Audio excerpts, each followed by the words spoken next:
आज हम स्टार्ट कर रहे हैं ट्रिग्नोमेट्री। ट्रिग्नोमेट्री में देखेंगे कि ये त्रिकोणमिति से कैसे कैसे सवाल बनते हैं। लेकिन त्रिकोणमिति पढ़ने से पहले सबसे पहले आपको समकोण त्रिभुज पढ़ना होगा। आइए समकोण त्रिभुज पहले देखते हैं।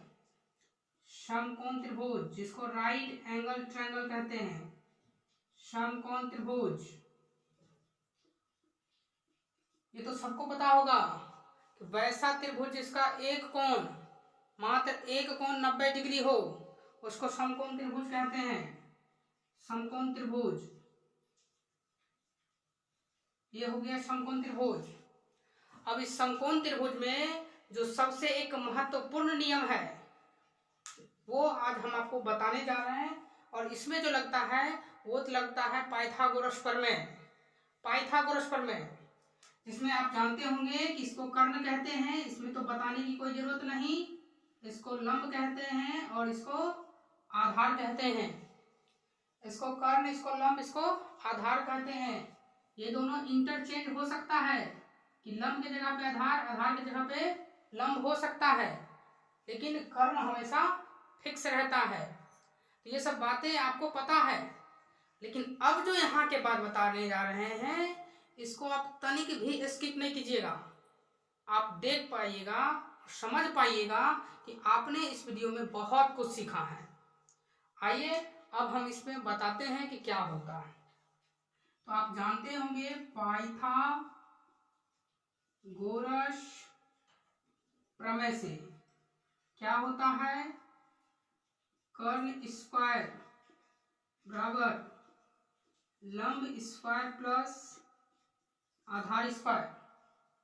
कर्ण बोले तो एच स्क्वायर बराबर P square plus B square. H for hypotenuse, P for perpendicular, B for base. चलिए अब हम देखते हैं कैसे कैसे इस पे क्वेश्चन बनेंगे। इस समकोण त्रिभुज में जो ट्रिपलेट्स लगता है पाइथागोरस प्रमेय जो होता है वो कर्ण स्क्वायर बराबर लंब स्क्वायर प्लस आधार स्क्वायर है। अब हम देखेंगे कि इस पर कैसे कैसे क्वेश्चन हो सकते हैं। पहला क्वेश्चन इस प्रकार हो सकता है कि आपको H देगा, P देगा, B निकालना होगा। ऐसा होगा कि आपको P देगा, B देगा, H निकालना होगा। ऐसा हो सकता है आपको H देगा, B देगा, P निकालना होगा। तो ये सब तो आप कर सकते हैं। इसका मतलब इसको निकालने के लिए इसके लिए हम एक बहुत छोटा सा प्यारा सा नियम देखेंगे, ध्यान दीजिएगा। तो हम यहाँ देखेंगे कि ट्रिपलेट्स जिसको पाइथागोरस त्रिक कहते हैं, त्रिक, इसको कैसे याद रखेंगे, कैसे पता करेंगे कि कौन कौन सा ट्रिपलेट्स होता है जो समकोण त्रिभुज की भुजाएं को संतुष्ट करता है, उसके बारे में हम लोग देखेंगे कि इसको याद करने का क्या तरीका है। क्या तरीका है याद करने का, हम याद करने का तरीका डिस्कस करेंगे इसमें।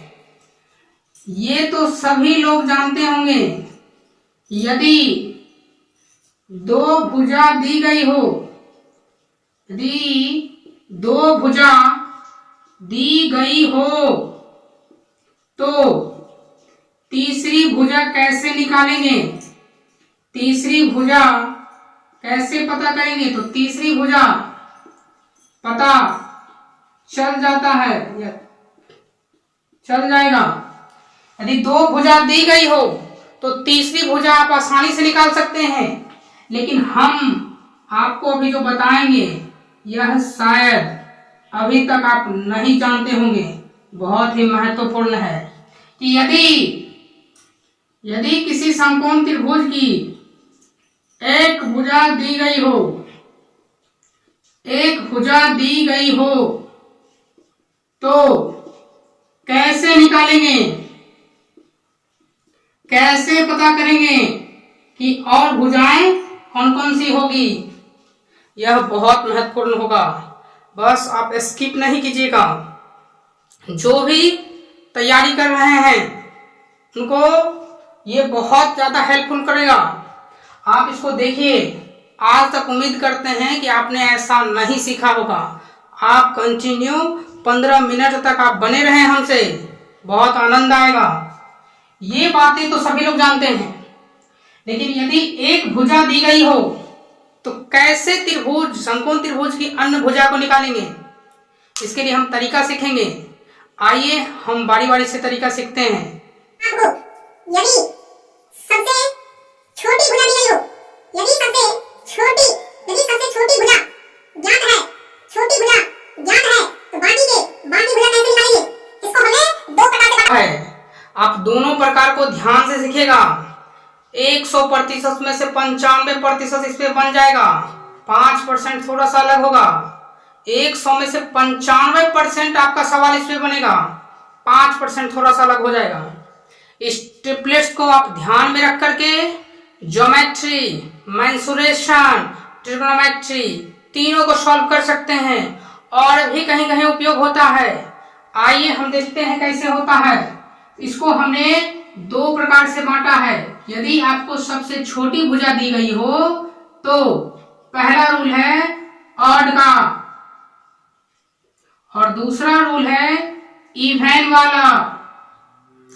ऑड इवन तो आप आसानी से समझते होंगे, सम विषम।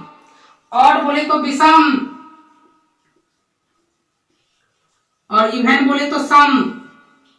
तो सबसे पहले हम लोग ऑड वाले को देखेंगे, कैसे ऑड वाली भुजाएं निकालते हैं, फिर इवन वाली देखेंगे। इस प्रकार से आप पूरा कर सकते हैं।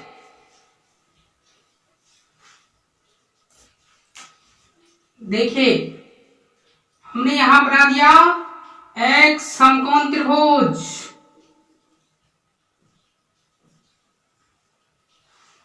इस समकोण त्रिभुज में छोटी भुजा हमको यदि पता है, छोटी भुजा इसको भी कह सकते हैं, इसको भी कह सकते हैं। मान लीजिए कि छोटी भुजा 3 है, तो कैसे ये भुजा और ये भुजा पता करेंगे। वैसी वैल्यू यहां देनी है जो p² + b² बराबर h² को संतुष्ट करे। आइए हम कैसे निकालते हैं, इसके कुछ प्रोसेस हैं। सीखिए प्रोसेस क्या है। प्रोसेस नंबर 1, सबसे पहले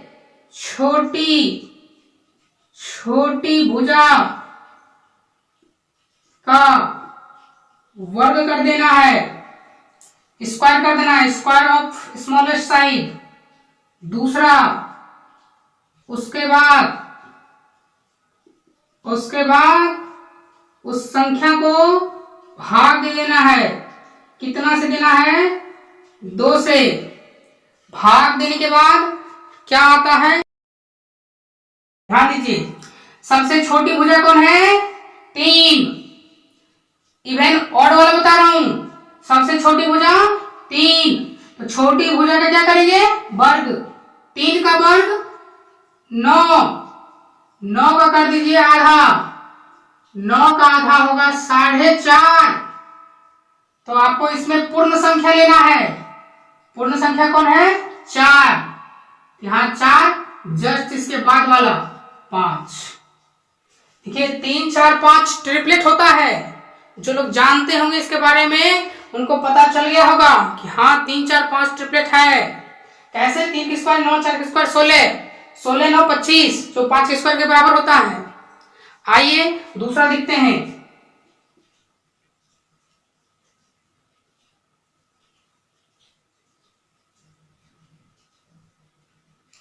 मान लीजिए इस दोनों में से कोई छोटी भुजा एक 5 दी गई है, तो अन्य 2 भुजा कैसे निकालेंगे?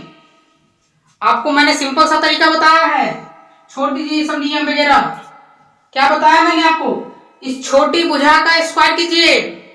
बताइए 5 का स्क्वायर 25 है ना, 25 का आधा 12.5, 12.5 में पूर्ण संख्या 12, तो अगला कौन सा होगा? 13।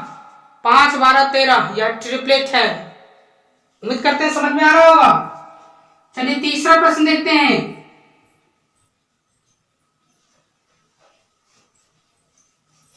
इससे आपको यह पता चल जाएगा कि यदि एक भुजा दी गई है तो दूसरी तीसरी भुजा निकालने के लिए आपको h² बराबर p² + b² लगाने की जरूरत नहीं है।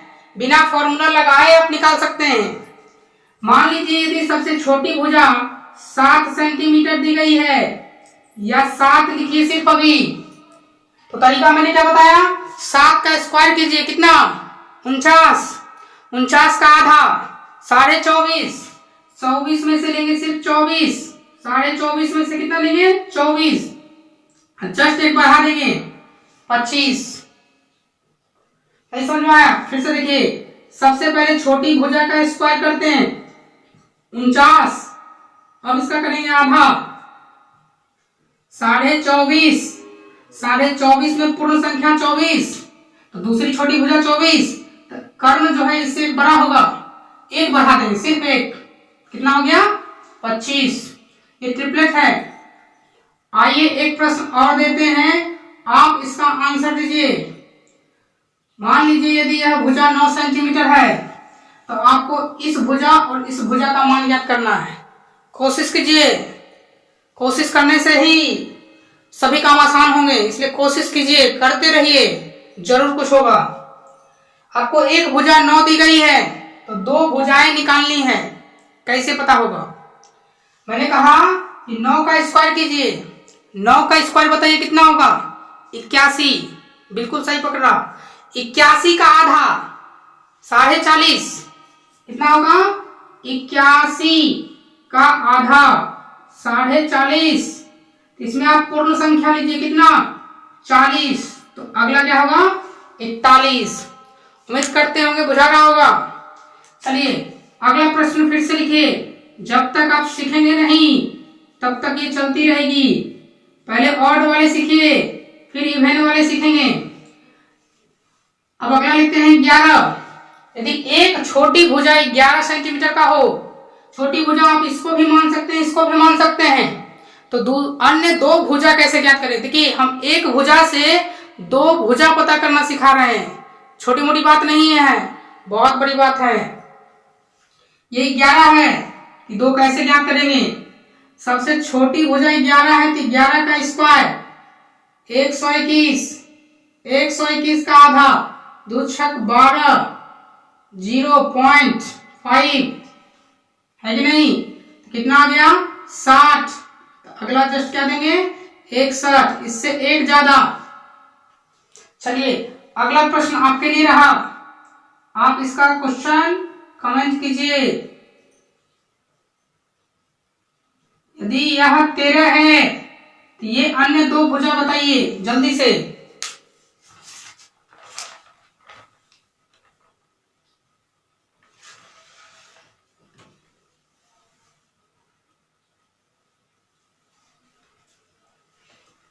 पढ़ गया ना? बिल्कुल। चलिए देखिए कैसे 13 का स्क्वायर, 13 का स्क्वायर करते हैं 169, 169 का आधा कीजिए 2 8 16, 2 चौक 8.5। अब ये को लिख दीजिए 84 और जस्ट यहां से बढ़ा दीजिए कितना 85। चलिए तो ऑड वाला उम्मीद करते हैं आपको समझ में आ गया होगा। आइए अब इवन वाला करते हैं कि इवन वाला कैसे करेंगे। यदि सबसे छोटी भुजा इवन हो, यदि सबसे छोटी भुजा इवन नंबर हो तो इसको कैसे सॉल्व करेंगे, आइए इसको देखते हैं। इसके लिए जो तरीका है, रूल है, अभी आपने क्या सीखा, सबसे छोटी भुजा यदि ऑड हो तो इसके लिए पहले स्क्वायर कीजिए, फिर उसके बाद भाग दीजिए। लेकिन यहाँ पर वो काम नहीं करना है, यहाँ पर उसका अपोजिट कीजिए। मैंने क्या कहा, ऑड वाला में अभी आपने कौन सा नियम लगाया, पहले स्क्वायर कीजिए फिर उसका आधा कीजिए। अब यहाँ पर उल्टा कीजिए, पहले आधा कीजिए उसका, फिर स्क्वायर कीजिए। पहले क्या कीजिए, आधा, फिर उसका क्या कीजिए, स्क्वायर। जैसे आइए देखते हैं, मैंने क्या बताया इसका नियम, सबसे पहले आपको क्या करना है, भाग दे देना है 2 से, तब दूसरा स्टेप क्या करना है, आपको स्क्वायर करना है, स्क्वायर वर्ग करना है। यदि किसी समकोण त्रिभुज का एक भुजा जो छोटी हो, इस दोनों में से कोई भी हो, यदि वह इवन नंबर हो, जैसे हो गया 6, इवन नंबर है, छोटी संख्या है, क्योंकि यहां रहेगी तो वो बड़ी भुजा हो जाएगी। छोटी भुजा बोल रहा हूं, छोटी भुजा 6 है। तो देखिए कैसे करेंगे, पहले इस 6 का आधा कीजिए, आधा 6 का आधा 3। अब इस 3 का स्क्वायर कर दीजिए, कितना होगा 9। जैसे इससे पहले वाले क्वेश्चन में 0.5 आता था, 0.5 आता था ना, तो क्या करते थे, पहले वाली लेते थे। लेकिन यहाँ पर 9 आया है तो इसमें से 1 माइनस कर देंगे, 1 माइनस कर देंगे तो कितना आ जाएगा 8। अब यहाँ 2 बढ़ा दीजिए 10। ये कोई बड़ी सी रूल नहीं है, बहुत छोटी रूल है, दिमाग में रख सकते हैं। पहले आधा कीजिए फिर स्क्वायर कीजिए, पहले आधा कीजिए फिर स्क्वायर कीजिए और उसमें से 1 घटा के लिख दीजिए और यहाँ 2 बढ़ा दीजिए इवन वाला में। देखिए दूसरा प्रश्न, यदि आपको इतना भी करने में दिक्कत है तब तो भारी दिक्कत है, तब आप उसी विधि से लगाइए। और ऐसे भी एक भुजा देके 2 भुजा ज्ञात करना बहुत ही बड़ी बात है। मान लीजिए यदि इसमें से एक छोटी भुजा 8 हो, यदि एक छोटी भुजा 8 हो तो अन्य 2 भुजा कैसे निकालेंगे। मैं छोटी भुजा बोल रहा हूं 8, छोटी, इसका तो यह छोटा ये थोड़ा बड़ा, ये उससे बड़ा।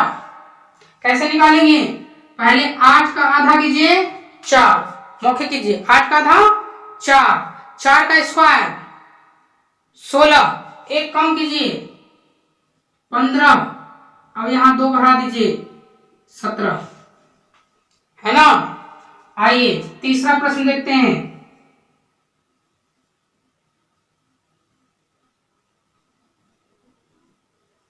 यदि एक छोटी भुजा 10 हो, मैं बार बार बोल रहा हूं, छोटी भुजा यदि 10 हो, इस दोनों में से कोई एक छोट तो होगा।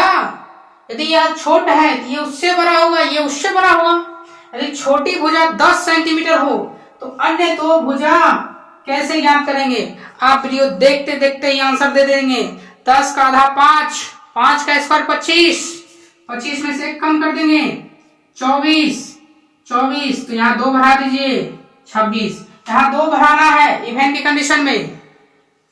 आइए चौथा प्रश्न देखते हैं, प्रश्न संख्या 4।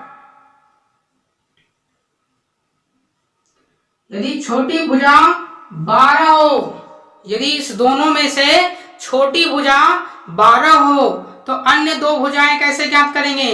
मौखिक कीजिए, मौखिक, ऐसे ही ऐसे आंसर आएगा।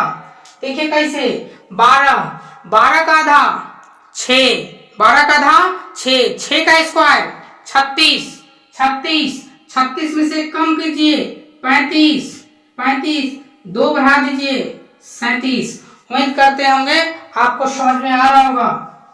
एक लास्ट प्रश्न है, आप इसका आंसर जल्दी से ढूंढिए क्या होगा। यदि इस दोनों में से कोई भी छोटी भुजा 14 हो तो अन्य 2 भुजा कैसे ज्ञात करेंगे, कैसे ज्ञात करेंगे, जल्दी से ज्ञात कीजिए। क्या बताए हैं, पहले आधा कीजिए, 14 का आधा 7, 7 के स्क्वायर 49, 49 में से माइनस कीजिए 48, यहाँ 48, यहाँ 2 कितना 50। चलिए आगे देखते हैं।